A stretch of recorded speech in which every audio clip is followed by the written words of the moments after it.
구약성경 611페이지 역대기 상서 2장의 말씀 보겠습니다. 역대상 2장 1절에서 8절까지의 말씀, 그리고 13절에서 16절, 17절까지 읽도록 하겠습니다.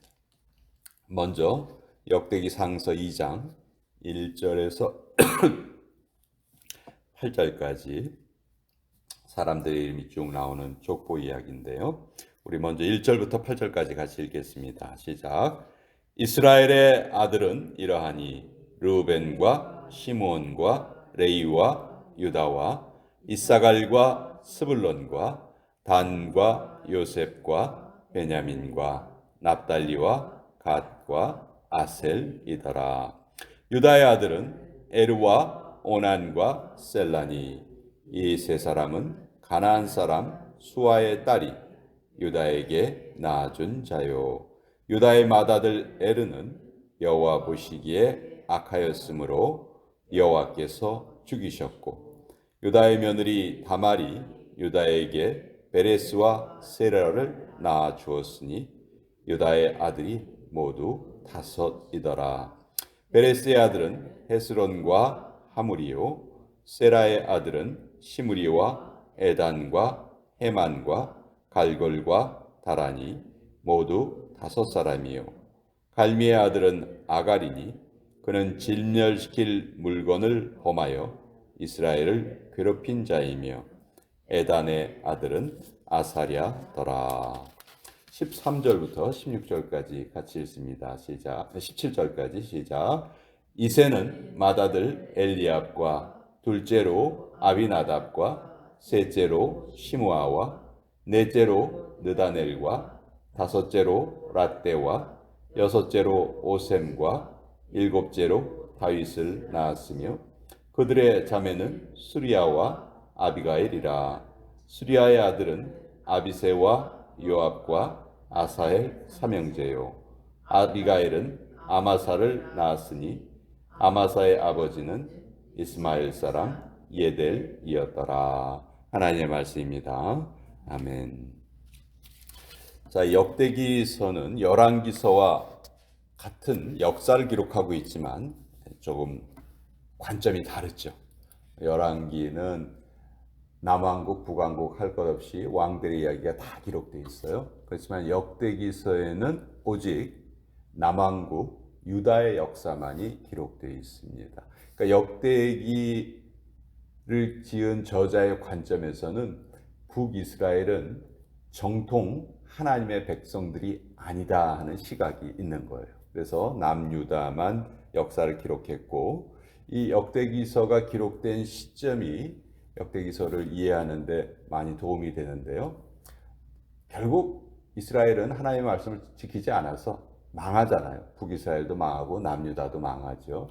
남유다가 망한 다음에 바벨론에 포로로 끌려갔다가 70년 만에 돌아오죠. 그 돌아온 사람들은 다시 예루살렘에 돌아오긴 했지만 성전을 재건해야 하고 또 나라를 재건해야 되는 그런 사명이 있었어요. 그들은 포로 생활을 하면서 아주 처절하게 깨닫습니다. 우리가 하나님의 말씀을 제대로 지키지 않아서 이런 어려움을 당하는구나. 다시 이렇게 돌아왔으니까 우리가 이제 하나님이 기뻐하시는 그런 나라를 재건해야 되겠다. 그러면 하나님이 기뻐하시는 그런 나라의 샘플이 뭘까? 그건 바로 다윗 왕이 이루었던 그 왕국이다. 그때 다윗은 정말 하나님을 열심히 잘 섬겼고 하나님의 은총으로 나라가 가장 강력한 그런 나라를 이루었던 그 다윗의 왕국을 가장 우리가 이루어야 될 모형으로 본 거예요. 그래서 그런 관점에서 역사를 기록을 합니다. 포로에서 돌아온 백성들을 격려하기 위해서 우리가 이러한 나라를 다시 이루자. 그렇기 때문에 다윗의 일생에서 좀 부끄러운 부분들은 역대기서에는 좀 생략이 되어 있어요. 왜냐하면 다윗을 부각시키기 위해서 그런 것이죠. 자, 그런 관점으로 우리가 역대기를 읽으면 이 역대기가 무엇을 이스라엘 백성들에게 가르쳐 주고 있구나 하는 것을 알 수가 있습니다. 자, 오늘 이스라엘의 12아들의 이름을 이렇게 1절부터 2절에 기록되어 있죠. 근데 자, 이렇게 12명의 아들이 있는 건 우리가 잘 알고 있어요. 그 다음에 3절을 한번 보세요. 유다의 아들은 이렇게 시작을 하죠. 12명의 아들 중에서 지금 누구를 지금 부각시키고 있죠? 유다를 부각시키고 있어요. 왜? 유다는 첫째 아들이 아니잖아요. 유다는 네 번째 아들이거든요. 근데 왜 넷째 아들의 이야기를 할까요? 바로 다윗 왕이 유다 지파 출신으로 왕이 되었잖아요. 그러니까 이제 12아들 중에서도 남유다의 가장 주류를 이루고 있는 유다 지파를 집중적으로 이제 살펴보는 거예요. 근데 이 유다 지파를 살펴보면서 성경은 잘한 점을 부각시키는 것이 아니고 실수를 먼저 부각을 시킵니다. 자, 유다가 세 명의 아들이 있었죠. 근데 이 첫째 아들, 둘째 아들이 하나님 보시기에 악하여서 죽었어요. 근데 첫째 아들이 누구하고 결혼을 했냐면 다말이랑 결혼을 했거든요. 자, 첫째 아들이 죽은 후에 유대인들에는 형사 취수가 있죠. 형이 아들이 없이 죽었을 때에는 동생이 그 형수와 결혼해서 자녀를 낳아주는 그런 형사 취수법이 있었는데 그 법에 의해서 둘째 아들이 다말이랑 또 결혼을 합니다. 근데 그 둘째 아들도 죽은 거예요. 자, 아들이 둘이나 죽었어요. 세 명의 아들 중에 둘이 죽었어요. 그러니까 유다 입장에서는 마지막 셋째도 이 다말과 결혼하면 셋째도 죽지 않을까 그런 생각이 있었던 거죠. 그래서 셋째가 자라났는데도 약속은 그렇게 했어요. 이 셋째가 장성하면 너와 결혼을 할 것이다. 근데 그렇게 말만 해놓고 지키지를 않았죠. 그러니까 다말의 입장에서 어떤 방법을 씁니까? 자기가 창녀로 가장을 해서 시아버지와 관계를 가져요. 그리고 쌍둥이를 낳습니다. 그것이 베레스와 세라죠. 그래서 4절에 보시면 유다의 며느리 다말이 유다에게 베레스와 세라를 낳아 주었더니 유다의 아들이 모두 5이더라. 이 부분에서요. 과거에 한국에 기독교가 전래됐을 당시에 그 할아버지들이 성경을 안 믿은 거예요. 도대체 성경이 이렇게 정말 말로 하기에도 부끄러운 도대체 이런 이야기가 담겨 있단 말이냐. 어떻게 시아버지와 며느리가 자녀를 낳았단 말이냐. 세상에 이런 책이 어디 있느냐. 그러고선 더 이상 읽지 않았다 하는 그런 이야기를 제가 많이 들었거든요. 사실 우리의 시각으로 보면 이거 뭐 잘 용납하기 어렵죠. 근데 당시 유대인들 사회에서는 이 자녀를 낳는다는 것이 얼마나 중요하고 또 아들에게만 그 땅이 상속되는 그런 과정에서 이러한 것이 있었다는 거예요. 자, 이것은 우리에게 무엇을 보여주는가? 유다 지파에 유다에게 이렇게 부끄러운 일이 있었는데 이것이 뭘 우리에게 알려주는 것인가? 사실 유다는 철저하게 실패하지만 그 유다 지파를 통해서 하나님께서 메시아를 이 땅에 보내시는 거죠. 그러니까 인간의 실패와는 관계없이 인간의 실패를 불구하고 하나님께서는 하나님 계획하신 일은 반드시 이루신다 하는 것을 우리가 알게 되는 거죠. 그러니까 우리가 인간적인 실패 때문에 낙심하는 경우도 있고 또 내 삶에 왜 이런 일이 일어나는가 그렇게 고민할 때도 있죠. 윌리엄 캐리라는 인도 선교사가 있습니다. 인도의 최초의 선교사 역할을 했는데 이분이 이제 영국에서 인도로 건너가서 내가 인도 사람들에게 복음을 전해야 되겠다. 근데 이분이 얼마나 부지런한 사람이냐 하면 아주 짧은 기간 동안에 인도의 언어, 인도는 뭐 공용어가 20가지가 넘는다고 하죠. 수없이 많은 언어를 쓰는데 가장 많이 쓰는 언어를 이 사람이 배워가지고 활자를 만들었어요. 활자를 만든 이유는 딱 한 가지죠. 성경을 그 활자로 찍어내려고 그렇게 활자도 만들고 또 인도를 배우고자 하는 영국 사람들을 위해서 문법 책도 만들고 또 인도 사람들의 언어로 구약 성경을 직접 번역하기도 했습니다.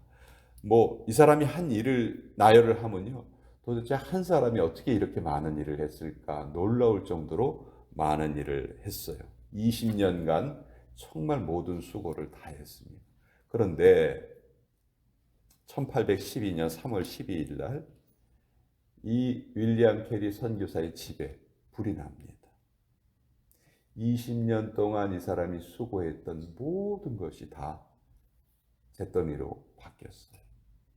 하루아침에 다 없어져 버려요. 너무 뭐 그 당시에는 무슨 뭐 컴퓨터가 있어서 저장을 해 놓는다든지 뭐 그런 게 없었던 시절이거든요. 자기가 써놓은 것이 불타서 없어지면 그걸로 끝이에요. 어디 가서 다른 데서 찾을 수가 없는 거지. 그게 다 날아갔어요. 이분이 낙심하고 있다가 다시 자기를 돕는 선교사들을 다 모아서 함께 예배를 드립니다. 그때 로마서 8장 28절을 본문으로 선택을 해요. 우리가 알거니와 하나님을 사랑하는 자, 곧 그 뜻대로 부르심을 입은 자들에게는 모든 것이 합력하여 선을 이루느니라. 그리고 이렇게 기도합니다. 하나님, 아무것도 모르겠습니다.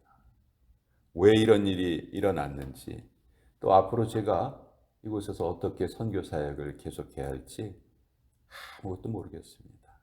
그러나 저는 딱 한 가지는 압니다. 모든 것이 합력하여 선을 이룬다는 것을 믿습니다. 이것만 믿겠습니다. 그렇게 기도를 했다고 해요. 자, 이 다음에 어떤 일이 일어나는가? 이 윌리엄 캐리 선교사의 집이 완전히 다 불에 탔다 하는 이 소식이 영국에 전해집니다. 영국의 젊은 크리스찬 그 청년들의 마음에 하나님께서 성령의 불길을 내리셨어요. 아니, 우리가 하지 못했던 일을 이 사람이 이렇게 열심히 일을 했는데, 근데 그것이 다 불에 탔다니 우리가 여기 가만히 있어서는 안 되겠다. 이때 윌리엄 캐리 선교사의 집이 탔다는 소식 때문에 선교사를 지원한 청년들이 3,000명이 넘었고요. 실제로 500명이 인도로 갑니다. 그래서 20년 동안 윌리엄 캐리 선교사가 이루었던 일을 이때 건너간 500명의 선교 자원자들이 2년 만에 그것을 다 복구시켜요. 이것이 하나님이 하시는 일이에요. 윌리엄 캐리 선교사는 다 망한 줄 알았겠죠. 자기는 이제 끝난 줄 알았겠죠. 그렇지만 하나님은 모든 것이 합력하여서 선을 이루게 하시는 하나님이시다. 유다의 이런 실패도 결국은 이 며느리와의 사이에서 난 자녀를 통해서 예수님이 오시게 되고, 또 그 가운데 누가 있냐면 7절에 보시면 갈미의 아들은 아갈이니 그는 진멸시킬 물건을 범하여 이스라엘을 괴롭힌 자다. 이 아갈이 바로 아간입니다. 아간. 여리고성 승리 이후에, 여리고성 전투 이후에 아이성에서 그 조그만 그 성에서 이스라엘이 대패를 하죠. 왜냐하면 이 아간이 여리고성에서는 아무것도 취하지 말아라. 이 여리고성은 그러니까 이 가나안 모든 성의 첫 열매거든요. 이 첫 열매는 늘 하나님의 것이에요. 그러니까 하나님의 것은 절대로 손대면 안 되는 거죠. 근데 욕심이 나가지고 뭐 좋은 걸 좀 숨겼잖아요. 그것 때문에 그 다음 전쟁에서 크게 이스라엘이 지게 됐죠. 근데 그것을 누가 그런 빌미를 제공하냐면 유다 지파의 자손 중에 아갈이라는 사람이 그런 죄를 범하였다. 이런 것도 성경은 아주 정확하게 잘 기록을 하고 있는 거예요. 그러나 이런 인간의 실패를 뛰어넘는 하나님의 계획이 있으셔서 결국 예수님께서 유다 지파로 오게 되셨다 하는 것을 성경이 우리에게 알려주시는 거죠. 우리가 두 번째 읽은 부분은 다윗의 이야기인데요. 여러분, 보통 우리가 다윗을 몇 번째 아들로 알고 있죠? 사무엘서에 보면은 사무엘이 다윗의 아버지 집을 찾아가죠. 그리고 아들들을 다 보여달라고 그래요. 그러니까 사무엘이 아들 7명을 쫙 보여줘요. 근데 하나님의 마음에 드는 자가 하나도 없는 거예요. 그때 사무엘이 또 물어보죠. 이 아들 7 말고 또 누구 없냐? 했더니 막냉이는 지금 저기 저 밭에서 양을 치고 있다. 들에서 양을 치고 있다. 그러니까 거기에 보면 분명히 다윗이 8번째 아들이거든요. 근데 오늘 역대기사에서 보면 다윗이 몇 번째 아들로 기록되어 있어요? 예, 7번째로, 7째로 다윗을 낳았다. 15절에 보면 그렇게 되어 있어요. 예, 그러면 8번째 아들일까? 7번째 아들일까? 예, 이 부분에 대해서 많은 그 논란이 있어요. 예, 그 다윗의 형들 중에서 셋째 형 이름이 삼마인데 이 삼마가 일찍 죽었다는 거죠. 예, 그래서 이 역대기서를 기록할 때는 다윗이 7번째 아들이었고 사무엘서를 기록할 당시에는 8번째 아들이었다. 이런 설명도 있고요.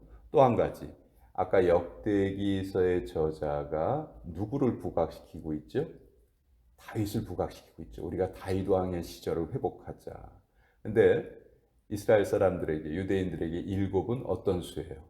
완전수란 말이에요. 그러니까 그 일부러 다윗을 더 부각시키기 위해서 다윗을 7번째 아들로 이렇게 기록했을 것이다. 그렇게 이제 생각하는 사람도 있어요. 무엇이 맞는지 우리는 잘 몰라요. 근데 성경은 이 두 가지 기록을 다 하고 있다 하는 것도 또 우리가 역대기서를 통해서 또 살펴볼 수 있었습니다. 자, 유다 지파 12명의 아들 중에서 어떻게 보면 가장 부끄러운 아들이었고 또 자기 자녀를 낳을 때에도 가나안 여자와 결혼을 해서 이방인과 결혼을 해서 자녀를 낳았고 또 나중에는 또 며느리와의 사이에서 자녀를 낳기도 했던 인물이 유다예요. 근데 그런 인간적인 부끄러움, 실패를 다 하나님께서 뛰어넘으시고 유다 지파를 선택하셔서 메시아를 보내주셨다. 그리고 다윗은 바로 그 메시아의 조상이 되었다 하는 것이 이 역대기서에 또 우리에게 알려주시는 교훈입니다. 자, 오늘 이 말씀 같이 살펴보겠습니다.